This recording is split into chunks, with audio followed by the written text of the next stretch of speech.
This is VNN Canada, and here are today's top stories. Trump is in Afghanistan on Thanksgiving, says Taliban wants deal.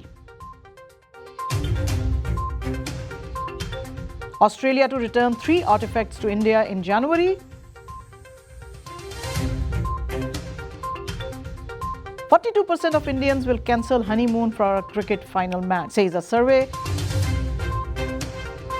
Salman Khan fans trend awaiting Dabangg 3 in reply to boycott Dabangg 3.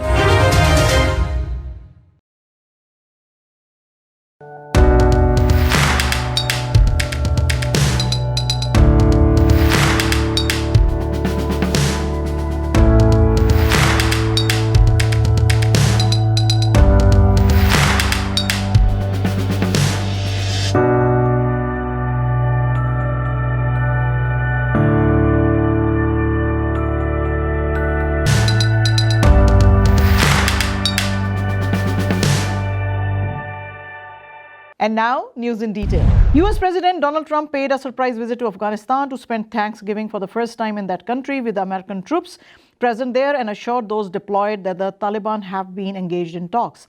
The visit follows a prisoner swap with the Taliban aimed at resuming peace negotiations. Trump also said the US was substantially reducing troops. Some 13,000 US troops remain in Afghanistan even 18 years after the US intervention to oust the Taliban following the 9/11 attacks of 2001.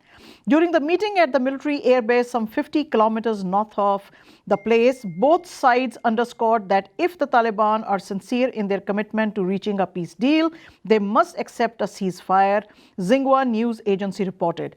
The US president said the American and Afghan soldiers are making the Taliban more eager to reach a peace agreement. Trump released a video on his Twitter account in which he could be seen speaking with a dozen US soldiers and Ghani standing behind him. EFE News reported. Australia will return 3 culturally significant artifacts to India during Australian Prime Minister Scott Morrison's visit to the Asian nation in January 2020, the Australian government said recently. The artifacts, which are held by the National Gallery of Australia, were purchased in good faith, but extensive research undertaken by the gallery has led to its decision to voluntarily return these artifacts to India, the Australian Prime Minister's office said in a statement. The artifacts being returned are a pair of good guardians, 15th century Tamil Nadu, India, 2 works, and the Serpent King Nagaraja, 6th to 8th century Rajasthan or Madhya Pradesh, India. Like India, we understand the value of our ancient cultures and artifacts, said the Australian Prime Minister. The return of these artifacts is the right thing to do. This is another demonstration of deep relationship between India and Australia. Both India and Australia are party to the UNESCO 1970 Convention on the Means of Prohibiting and Preventing the Illicit Import, Export and Transportation of Ownership of Cultural Property. Union Minister for Civil Aviation Hardeep Singh Puri has said he is hopeful that concrete offers will come for Air India's sale as terms for the bid are being revised in a big way. Last time, the government was holding 26% stakes in Air India, but now things have changed and it seems that buyers will come forward to make an offer for Air India, the flag carrier of India, said Puri. In an exclusive interview recently, Puri said that operating costs cannot be met with existing structure and it is high time to sell Air India, which at present has one of the most modern fleet in the industry.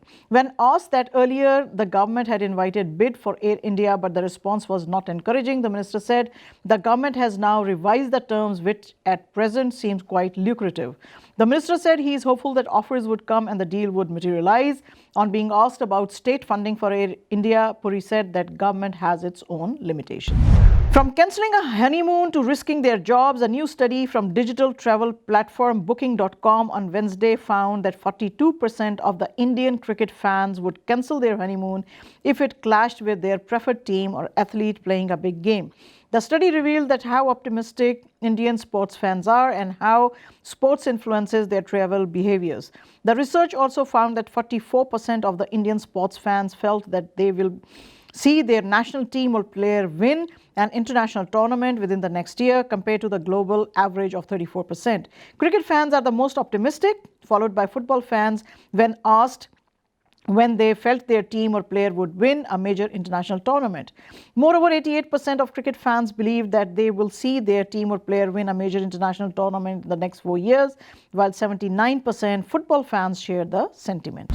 A Twitter war seems to have erupted over Salman Khan's upcoming biggie, Dabangg 3, even as boycott Dabangg 3 trending all over this morning after certain sections claim the film hurts Hindu religious sentiments. A parallel hashtag awaiting Dabangg 3 mushroomed on social media, with fans of the superstar tweeting support for his film. At the last count, awaiting Dabangg 3 has been used by the fans over 1.3 lakh times. Earlier today, sections of social media were upset with Dabangg 3, claiming a scene in the song Had Had Dabangg, which shows saffron-clad sadhus dancing with guitars, is aiming at maligning and insulting Hindu sentiments and culture. A Bengaluru-based NGO, Hindu Jana Jagruti Samiti, even demanded that the film's censor certificate be cancelled. However, it seems like the superstar's fan base is in no mood for a boycott of their much-awaited film. As awaiting Dabangg 3 continues to trend, Salman gears up for the release of his film, which is only weeks away on December 20th. Before that, however, the actor has a special treat in store for fans on Saturday. Then a new song of the film, Munna Badnaam, will be launched in Mumbai. Sources said Salman will join dancing wonder Prabhu Deva, who has directed this film, to groove on stage at the Do. Dabangg 3 brings back Salman Khan as the maverick cop Chulbul Pandey, while Sonakshi Sinha returns to reprise Chulbul's wife, Rajjo. And that's all from us today. We will see you soon. Keep watching VNN Canada.